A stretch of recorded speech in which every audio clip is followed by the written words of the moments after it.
거기까지 얘기를 들어보고 이제 우리 정 의원님 좀 반론을 좀 들어봐야 될 것 같아요. 의원님이 여러 가지 말씀을 하셔서 어떻게 다 말씀을 드려야 될지 모르겠는데 차분차분 짚어보시죠. 일단 그 대통령의 독도 방문은 좀 그렇게 생각을 합니다. 일단은 그 대통령의 독도 방문이 한일 갈등을 뭐 촉발시켰다는 무슨 말씀들이 계신데 한일 갈등을 촉발시킨 근본적인 원인은 일본의 독도 영유권 주장이고요. 그리고 잘 아시다시피 2000년대 초반부터 일본이 무주지 선점론에서 주인이 없는 땅을 선점한론에서 고유영토론으로 자기들 입장을 바꾸면서 교과에서 싫고 그것으로 아이들을 교육하고 이런 만행들이 지속되어 오면서 외교 청서, 외교 백서에 수록되기 시작했습니다. 국방백서에 수록되기 시작했습니다. 그래서 이러한 문제를 물론 그간 조용한 외교로서도 좀 일정 부분 효과가 있었던 점이 있었지만 이제는 더 이상은 좀 안 되겠다는 맥락에서 대통령의 독도 방문이 이루어진 것으로 알고 있고요.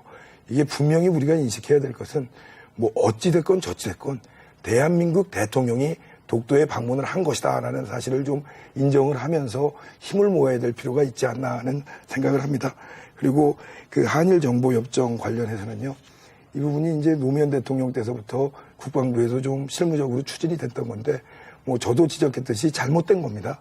근데 다만 좀 그 정무적인 판단, 이 노무현 정부 때서부터 국방부에서 추진해서 좀 기술적으로 뭐 군인들이 무슨 좀 국익이라고 생각한 부분이 있었을 수는 있는데 그거보다 더 큰 국익을 어떤 우리 국민들의 마음을 끌어안는 그 국익을 놓쳤다는 부분에 대해서는 저희도 인정을 하고요.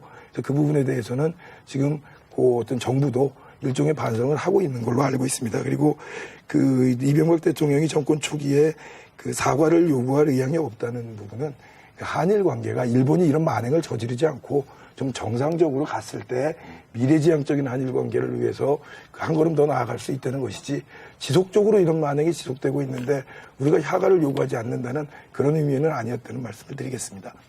네, 자, 이제 정 의원님이 좀 그 비판적인 입장을 보이셨고 또 우리 여당 측의 이제 정 의원님은 뭐 또 반론을 충분히 펴셨고 전문가들 의견도 궁금합니다. 어떻게 주 교수님부터 말씀하실까요? 네, 대통령의 그 독도 방문은 저는 의미가 있다 이렇게 생각합니다.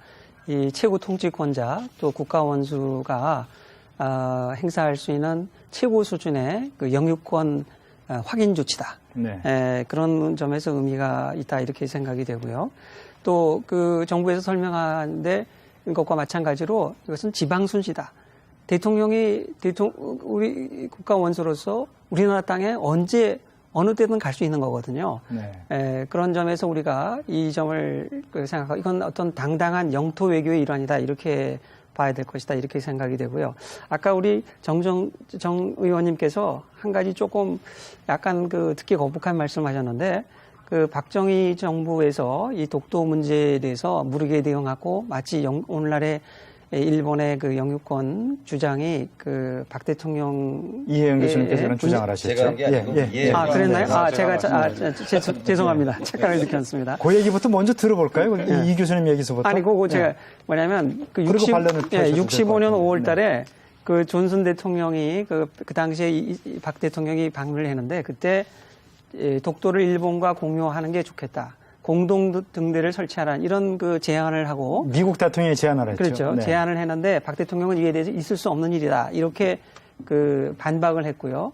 이것은 2006년에 미 국무부 기밀 문서에서 해제된 문건 제364호에서 확인되는 것으로 이렇게 되어 있고요. 네. 또 딘 러스크 그때 국무차관보도 비슷한 공동등대 설치 방안을 얘기했는데 당시에 우리 그 대통령과 우리 정부에서 반대했습니다. 다만 이제 아시다시피 김오이라 메모 교환 과정에서 김종필 총리가 차라리 한일 간의 이 수교 과정에서 독도 문제가 된다면은 폭파하는 게 어떻겠냐 이런 발언을 했다는 설은 있어요. 그러나 적어도 박정희 정부에서 무슨 독도 영유권 문제에 대해서 일본의 입장을 수용했다든가 또는 미국의 압력에 굴했다 이런 거는 이건 전혀 사실이 아니다. 자, 이 교수님께서 이제 얘기하시는 대목이 그 대목이 궁금한데 한번 얘기 말씀을 들어보죠. 드릴게요. 네. 이게 지금 흔히 말하는 독도 미락의 내용 아닙니까? 그게 첫 번째가 그겁니다. 이게 65년 5월 말씀하신 그 시기에 소위 말하는 미해결의 해결이라는 원칙하에서 독도 미락이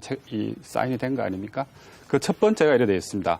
독도는 앞으로 대한민국과 일본 모두 자국의 영토라고 주장한다. 반박해도 이의를 제기하지 않는다.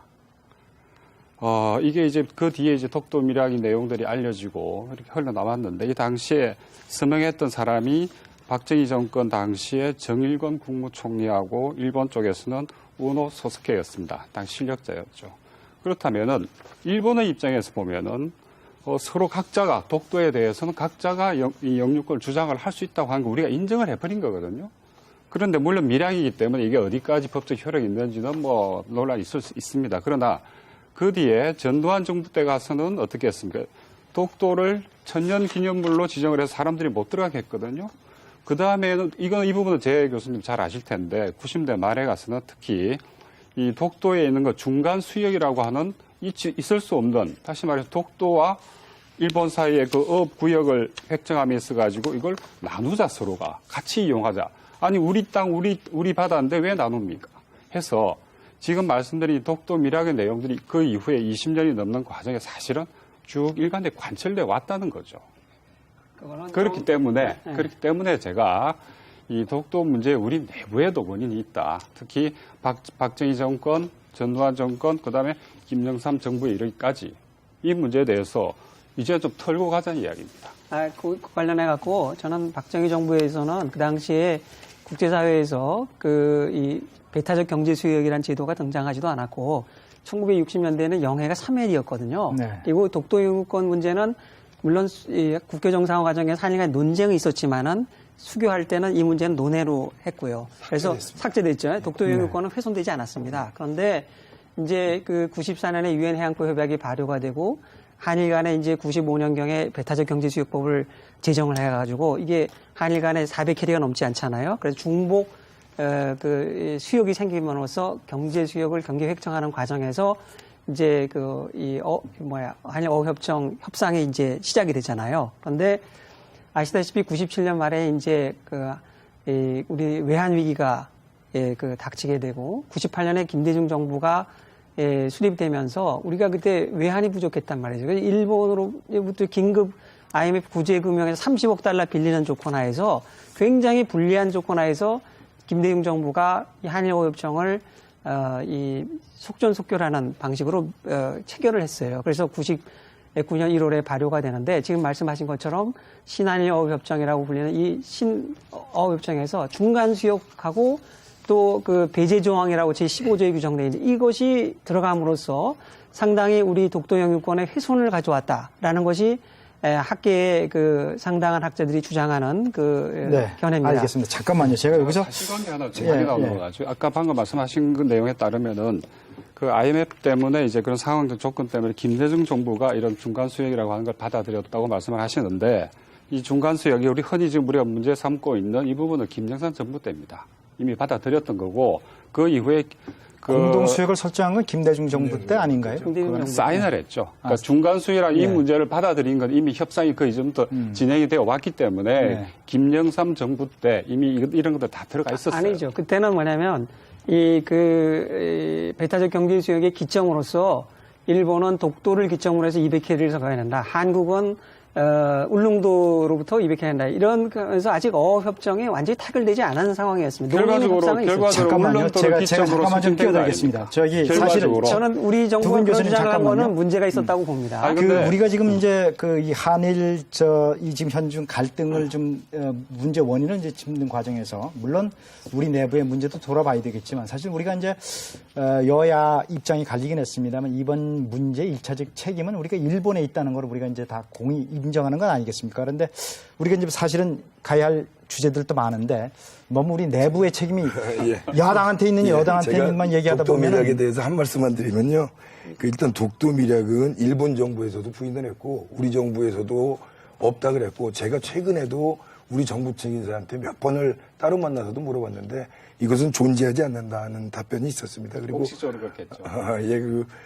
이름이 미락이니까 교수님께서는 그렇게 주장을 하시겠지만 이면 해방인 이면 조약이니까요. 여튼 지금 있지 않는다는 답변을 들었고요. 그리고 아까 정청래 의원님 말씀하신 국익에 대해서 조금 돌아가서요. 이제 지금 현재 국익에 대해서 제가 좀 답변을 못 드리고 있었는데 답변을 빼먹고 넘어갔는데 좀 요렇게 하십니다. 지금 너무 좀 왔다 갔다 하기 때문에 예. 우리 정 의원님 발언하시고 정 의원님 예. 답변 듣고 다음 주제로 우리 정 넘어가겠습니다. 의원, 우리 정청래 의원님께서 우리 국익에 대해서 걱정을 하시면서 뭐 요즘 일본이 뭐 한일 경제 스와프 뭐 이런 통화 스와프 등등 뭐 국채를 아까 말씀하신 대로 뭐 어쩐대느니 이러면서 그 한일 경제협력 관계에 문제가 좀 생기고 있다는 지적을 해주셨는데 물론 그런 부분에 우려가 존재를 합니다. 그리고 이 한류 부분에 있어서도 지금 좀 잘 나가고 있는 한류가 이것으로부터 영향을 받지 않을까 우려하고 걱정하고 있는 부분이 있습니다. 근데 제가 볼 때 중요한 것은 그 우리 스스로에 대한 명분과 떳떳함이라고 생각을 합니다. 그 단 한 번도 국가수반이 독도를 방문하지 않았는데 독도를 방문함으로 해서 우리는 큰 명분을 얻었다고 생각하고요.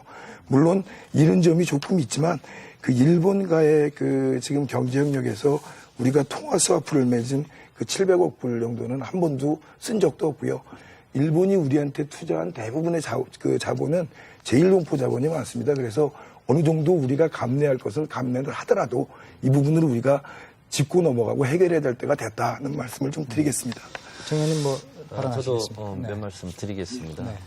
아까 정문원 의원께서 일본이 도발하지 않는다면 사과를 굳이 요구를 하지 않겠다라는 뜻으로 이명박 대통령께서 인수 시절 말씀하셨다고 그러는데 인수 시절에도 그리고 이명박 정권 5년 내내 계속 도발했어요. 그리고 우리 그 위안부 소녀상에 말뚝받고 그것을 일본에서 기념품으로 4만 원씩 팔고 있는 상황 속에서 이명박 정부는 한일 군사 보호 정보보호 협정을 체결하려고 했습니다. 제가 말씀드리는 것은 이명박 대통령이 책임이 더 크다 그렇게 저는 주장하는 게 아니고 일본이 원초적인 책임이 있습니다. 그리고